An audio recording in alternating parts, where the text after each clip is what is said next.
அடுத்ததாக நம்முடைய இணைப்பில் பத்திரிகையாளர் திரு ஷபீர் அகமது இணைந்திருக்கிறார். வணக்கம் சார். வணக்கம். கூட்டணி விரிவாக்கம், தொகுதி உடன்பாடுகள் குறித்து பியூஷ் கோயலுடன் இன்றைய சந்திப்பு முக்கியத்துவம் வாய்ந்ததாக பார்க்கப்படுகிறது. கடந்த தேர்தலின் போது 20 தொகுதிகளில் போட்டியிட்ட பாஜக இந்த முறை குறைந்தது 50 தொகுதிகள் வேணும் அப்படின்னு கேட்கிறாங்க. இது சாத்தியப்படுமா?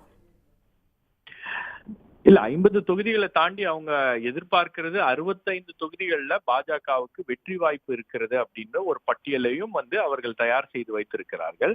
50 தொகுதிகள் அப்படின்றது அது வெறும் பாஜகவுக்கு மட்டுமா, அல்லது பாஜக யார் யாரையெல்லாம் என்டிஏ கூட்டணிக்குள் கொண்டு வர வேண்டும் அப்படின்னு நினைக்கிறாங்களோ அவர்களோட சேர்ந்ததா அப்படின்ற அந்த கேள்விகள் இருக்கிறது.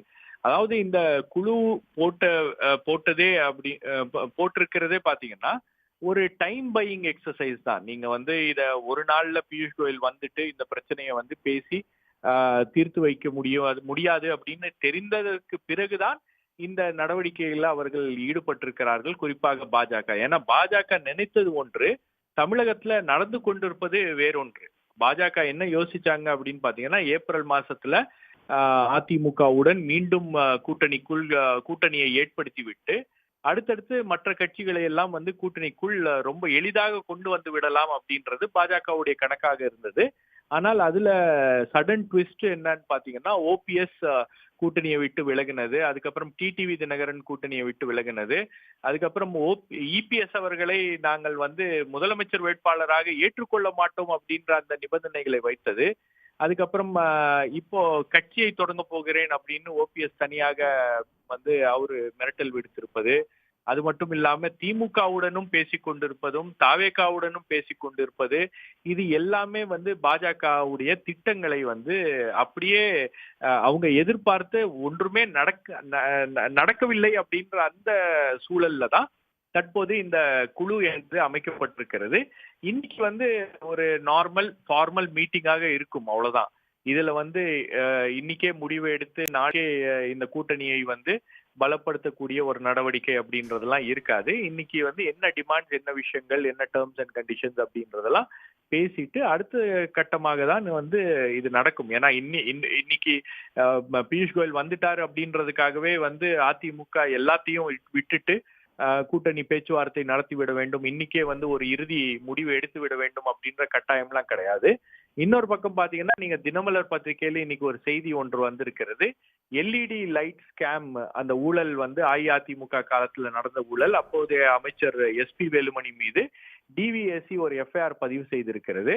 அந்த விவகாரங்களை எல்லாம் தற்போது அமலாக்கத்துறை அது சம்பந்தமான தகவல்களை சேகரித்துக் கொண்டிருக்கிறது அப்படின்ற ஒரு செய்தியும் வந்திருக்கிறது. அதாவது பாஜக கூட்டணி பேச்சுவார்த்தைக்காக அந்த உயர்மட்ட குழு மட்டும் வரவில்லை, அதுடன் இடியுடைய அந்த செய்தியும் வந்திருக்கிறது. நீங்க இந்த விஷயங்கள் எல்லாம், கூட்டணி தொடர்பான விஷயங்கள்ல அதிமுக ரொம்ப பிரச்சனை பண்ணி ரொம்ப நெருக்கடி எல்லாம் கொடுத்தாங்க அப்படின்னா பின்னாடியே இடி வரும் அப்படின்ற அந்த செய்தியோடும் இந்த இன்றைய பேச்சுவார்த்தை அப்படின்றது தொடங்குகிறது அப்படின்றத நீங்க பார்க்கும்போது பாஜக சில விஷயங்களை மறைமுகமாகவும் சில விஷயங்களை நேரடியாகவும் செய்கிறது. அப்படிதான் அதிமுகவை அவங்க இதுவரைக்கும் கண்ட்ரோல் பண்ணிட்டு இருக்காங்க அப்படின்றத மீண்டும் ஒரு முறை பாஜக நிரூபித்துள்ளது.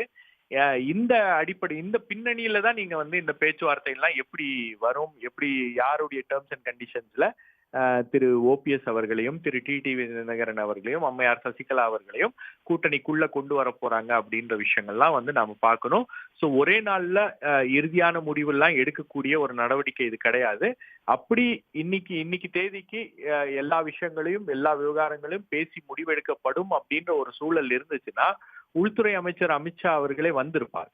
இன்னைக்கு அந்த சூழல் தமிழகத்தில் இல்லை, குறிப்பாக அதிமுகவில் இல்லை. அப்படின்றதுனாலதான் தற்போது இந்த கூட்டணிக்காக பேச்சுவார்த்தை நடத்துவதற்காக ஒரு குழு என்பது அமைக்கப்பட்டிருக்கிறது.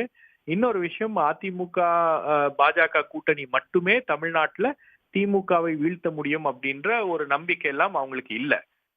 ஓபிஎஸ், டிடிவி தினகரன், மற்ற பல கட்சிகளும் வர வேண்டும் அப்படின்ற ஒரு கட்டாயம் தற்போது அவங்களுக்கு ஏற்பட்டிருக்கிறது.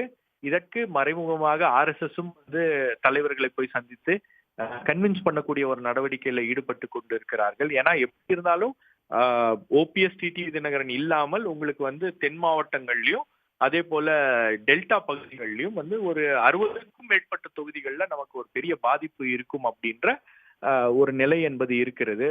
பாஜக எடுத்திருக்கக்கூடிய சர்வேக்கள்ல ஒட்டுமொத்த என்டிஏ கூட்டணியுடைய வாக்குகளே வந்து 20க்கும் குறைவான சதவீதம் தான் அந்த வாக்குகள் இருக்கிறது அப்படின்ற செய்தியும் வந்திருக்கிறது. அப்படின்னும் போது ரொம்ப பலவீனமாக இந்த கூட்டணி இருக்கிறது அப்படின்ற காரணத்துக்காக தான் இதை எப்படி பலப்படுத்துவது, இதை பலப்படுத்துவதற்கான நடவடிக்கைகள்ல தான் தற்போது இவர்கள் ஈடுபட்டிருக்கிறார்கள். ஆகவே 2016க்கு பிறகு நாம் மீண்டும் பார்த்த அந்த காட்சிகள் இருக்கு இல்லையா, இபிஎஸ் ஓபிஎஸ்ஐ ஒன்றிணைப்பது, அவங்க ஒரே கூட்டணிக்குள்ள கொண்டு வர்றது, அந்த சமாதான பேச்சுவார்த்தைகளை நடத்துவது, இந்த காட்சிகள் மீண்டும் வந்து 2026 தேர்தலுக்கு முன்பு அரங்கேறும் அப்படின்றதுக்கான உத்தரவாதம் தான் இன்னைக்கு பியூஷ் கோயல் தலைமையில் வந்திருக்கக்கூடிய இந்த அணி, அதுக்கப்புறம் அந்த பேச்சுவார்த்தை, இது எல்லாமே இதை நோக்கிதான் போய்கொண்டு இருக்கிறது அப்படின்றத நான் பாக்குறேன்.